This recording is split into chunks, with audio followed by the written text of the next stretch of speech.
True news and reviews, man. We back with your boy Rod the Water God. That's Ja. Yeah, this is the home of hip hop commentary and culture criticism, whatever you want to say. And we got to talk about your boy Diddy. It looks like he might have gotten a Negro-pean wake-up call. Is that a bad way to say it? Am I off? I mean, they're saying that the parent company of Sean Combs, his Ciroc vodka and DeLeon tequila, they said Tuesday that they're going to no longer work with the rapper. They're calling him a rapper here after he sued them for allegedly neglecting the liquors and reportedly labeling them as black brands that should be targeted to urban consumers. They put the urban in quotation marks. I mean, I don't know. We don't know. I mean, how do you feel about that? Could there be any truth to that? Yeah, think about it like this. Think about it like this, right? Look at it as rappers, right? Rappers probably won't, they don't have their music advertised in the hood only. They want to be global. They want to be in other countries. They want people, in other ethnicities to buy their liquor as well, because it's probably gonna come with a bigger bag. When you just selling to the bottom of the market, it's just not as lucrative as it could be if you had a larger a larger clientele base. So he's probably trying to move on to this. Similar how we was talking about with the channel and talking about certain topics. You know how it goes. Certain, that's just my opinion on it. What you think? Well, I think that this is something that should be investigated, and I hope they get to the bottom of it. But Diddy's saying kind of what you're saying. They were showering attention to other celebrity bands, but they didn't really want to give the same love to Diddy's liquors because they were black liquors. That's the claim that he's making. But they're pushing back on this. They cut ties with him, and they're going to break the contract because they're saying that what he's saying is baseless. Yeah, because to them, they look at it as, hey, man, we're going to market you in the best. This is your brand. These are the people, this is who you are there. They love you. This your people. They love you.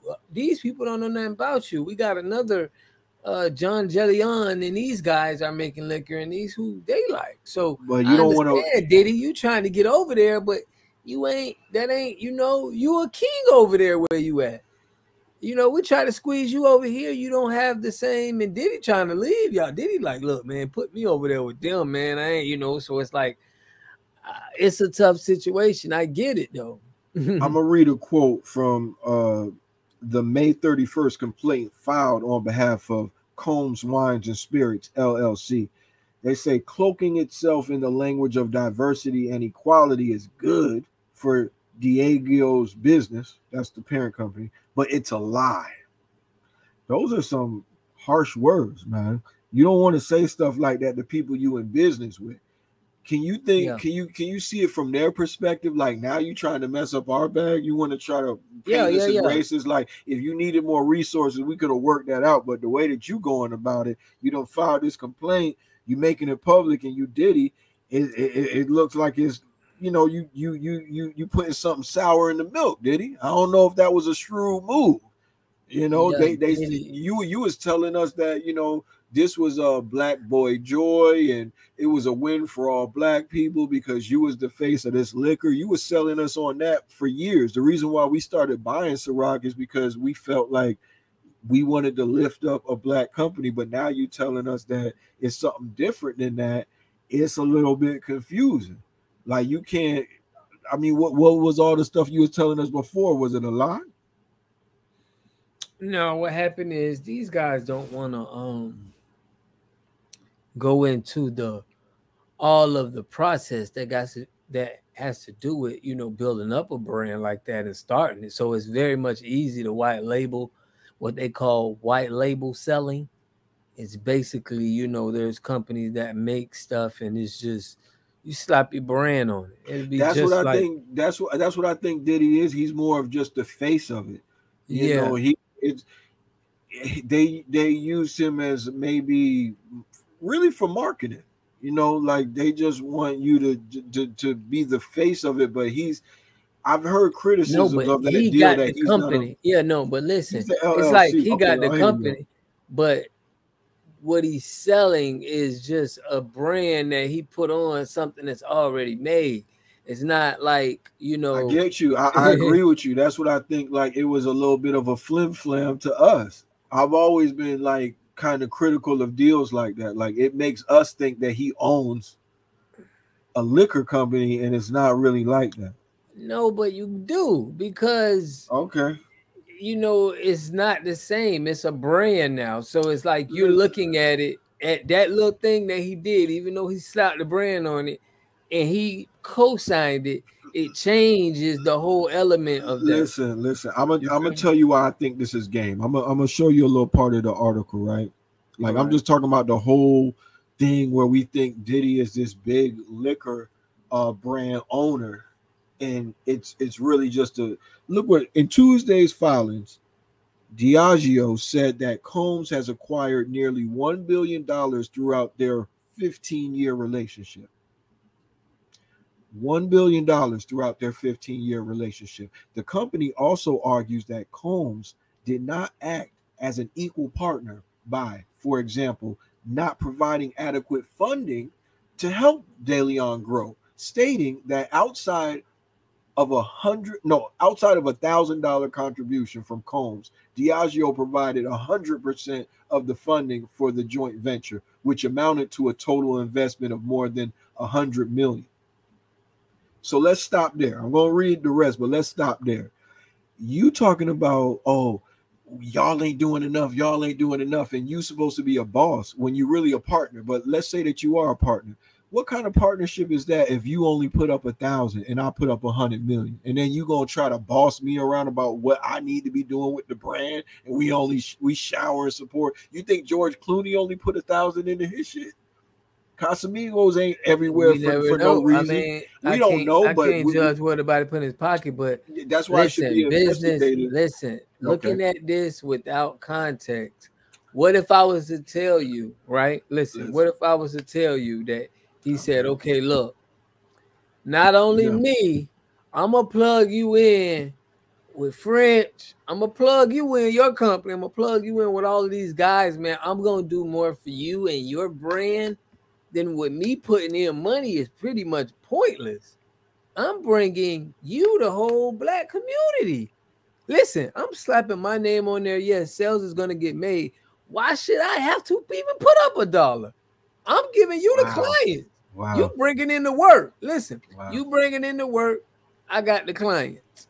I mean, I don't know the basis of their terms, but obviously they were cool with him just putting $1,000 down.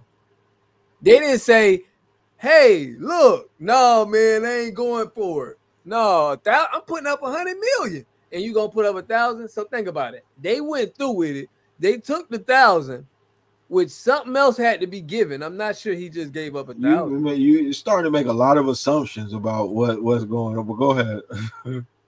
All I'm saying is they still went through with the deal. It ain't like they stopped and Exactly. said, "Man, Everything was cool with the deal until Diddy went bad. I'm gonna read from here, so now they, Mister. oh, so Hold now they on, I'm gonna script." read from here. Everything was good. They said Diddy made $1 billion in the 15 years that they was together. It was cool until it wasn't cool for him. I'm gonna continue to read if I could. Right. Mr. Combs's bad faith actions have clearly breached his contracts and left us no choice but to move to dismiss his baseless complaint and end our business relationship. Diageo said in a Tuesday statement, "We have exhausted every reasonable remedy and see no other path forward."